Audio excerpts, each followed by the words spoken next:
रक्षा क्षेत्र में आत्मनिर्भर बनने की ओर बढ़ने का दावा कर रहे हैं, लेकिन एक हालिया रिपोर्ट दर्शाती है कि भारत हथियार आयात के मामले में दुनिया में शीर्ष पर बरकरार है। ऐसा क्यों?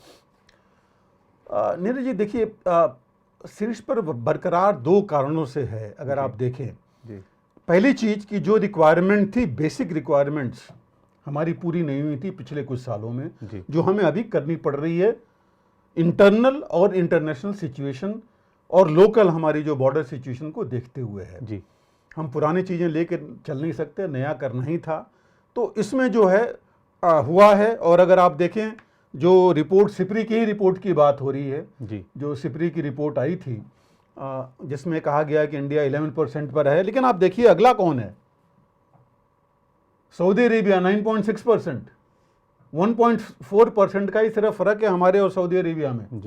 तो सऊदी अरेबिया को जरूरत पड़ गई इतने वेपन्स और एम्यूनिशन लेने के लिए, जो कि हमारे हिसाब से देखा जाए तो उसके पास इतनी थ्रेट तो है नहीं। जी बिल्कुल नहीं है।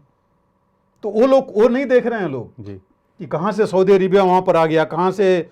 अगर आप देखिए तो कतर भी आ रहा है, कतर ने भी उस लेवल तक जा रहा है, ऑस्ट्रेलिया।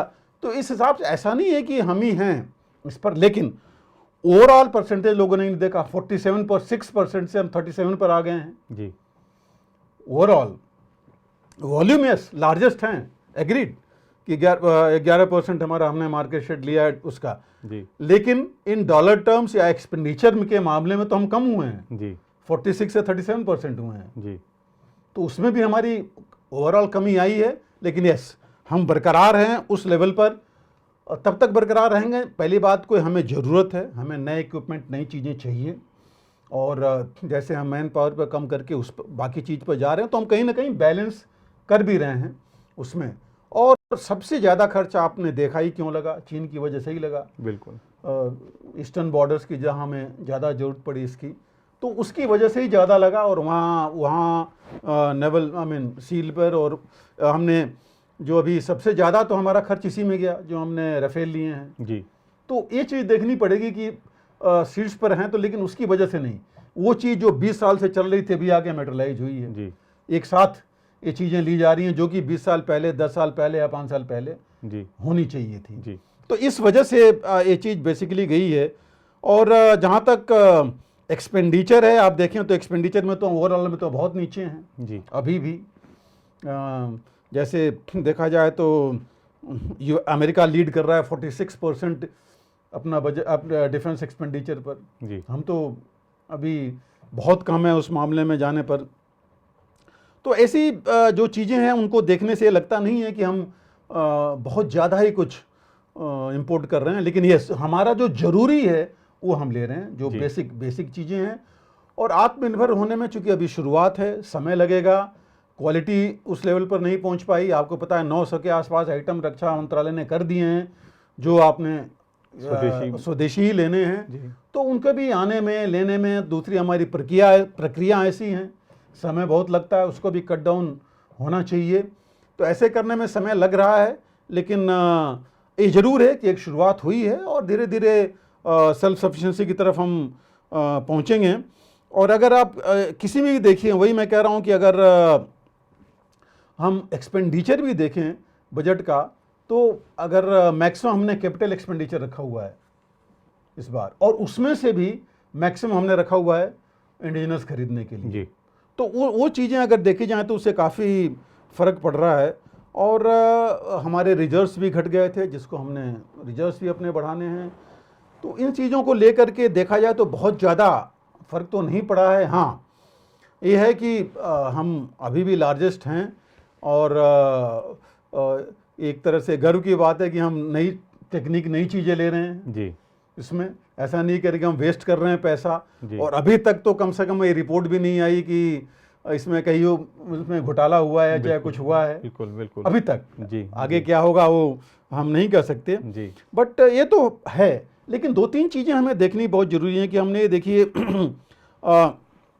इंपोर्ट्स पर हमने बैन किया, प्रोडक्शन को रिवोल्यूशनाइज्ड कर दिया, इन द सेंस कि प्राइवेट सेक्टर कितना आ गया है इसमें। और private sector has to be competitive. पिछली बार मैंने आपको बताया था कि देखिए, गन्स जो है यूएई जिसकी हम बात करते हैं, जो सेकंड लार्जेस्ट इंपोर्टर है अभी, उसने जो है एल से बात की है गन्स लेने के लिए, जो हमारे यहाँ से वो इंपोर्ट करेगा। तो ऐसे करके देखा जाए, और हमारा भी इंपोर्ट देखिए 12,000 करोड़ हुआ था पिछले फाइनेंशियल में, कुछ साल पहले सिर्फ 3-3.5 से लेकर 4,000 करोड़ तक गया था जी। तो 12,000 करोड़ डॉलर अगर हम कर रहे हैं तो मतलब फर्क तो इसमें भी पड़ा है कि ये भी बढ़ा है और बढ़ेगा, ये भी चलता रहेगा। हाँ, जो चीज़ नहीं है वो तो है। दूसरी चीज़ एक और हमें देखनी पड़ेगी नीरज जी कि ये हम बात जो कर रहे हैं आज की डेट में कि हमने 11% या लार्जेस्ट लिया है, कॉस्ट फैक्टर हर एक का बढ़ गया है। जो भी आर्म्स एम्यूनिशन, और आप देख रहे हैं इंडस्ट्री कितनी बड़ी है और क्या हो रहा है यूक्रेन रशिया से, तो इंडस्ट्री कॉस्ट फैक्टर तो बढ़ ही गया है। तो उसको भी अगर मद्देनजर लेंगे तो मुझे नहीं लगता कि ये बहुत ज़्यादा बढ़ा है इस मात्रा में कि हमने बहुत ज़्यादा पैसे लगाए। लेकिन यस, सारा कुछ मिला करके कैपेबिलिटी और कैपेसिटी, टेक्नोलॉजी और कॉस्ट फैक्टर मिला के चलें तो इन सब मिलाने के लिए ये तो बढ़ा ही है। इसलिए जी, उस हिसाब से अब बेसिक चीज़ें आप देखिए ना, IAF को, इंडियन एयरफोर्स को ज़रूरत है कम से कम 121 एयरक्राफ्ट की, नेवी को चाहिए अपने शिप्स, सब सबमरीन से लेकर के बाकी। लेकिन हम खरीद भी रहे हैं गार्डियन UAVs का, आपने देखा ही होगा जो अमेरिका से लेने वाले हैं। हम अपाचे खरीद के आए थे हेलीकॉप्टर, उनकी कीमत देखिए कितनी है। तो इन सब चीज़ों से बढ़ा है, डेफिनेटली बढ़ा है, लेकिन उससे हमारी ताकत भी बहुत बड़ी है, ये भी हमें मान के चलना पड़ेगा। और ये कोई ऐसी चीज़ नहीं है कि हमें लगे कि हम बहुत ज़्यादा खर्च कर रहे हैं, जो ज़रूरी है उसी के ऊपर खर्च किया गया है, ये सारी चीज़ें मिला करके। और डेफिनेटली मैं एग्री करता हूँ कि ये कम करने की ज़रूरत है, और कम तभी होगा जब हम इंडिजिनस अपना बनाएं, कैपेबिलिटी कैपेसिटी सब बढ़ाएं। जी, और इस दौरान आपने जो दो बड़ी बातें कही कि एक तो अब तक कोई घोटाला सामने नहीं आया, वरना तो पहले डील और कमीशन यही हर रक्षा सौदे के साथ एक तरह से चिपक गया था। और दूसरा आपने जैसे कहा कि हम नई टेक्नोलॉजी ले रहे हैं जो कि वर्तमान जो इस चुनौती हैं उसको देखते हुए आवश्यक भी है, बिल्कुल, रक्षा सुरक्षा के मद्देनजर। अगर आप भी लेना चाहते हैं देश दुनिया की तमाम जानकारी तो आज ही सब्सक्राइब करें हमारे चैनल को। साथ ही नीचे दिए बेल आइकन को जरूर दबाएं ताकि हर अपडेट आप तक पहुंच सके।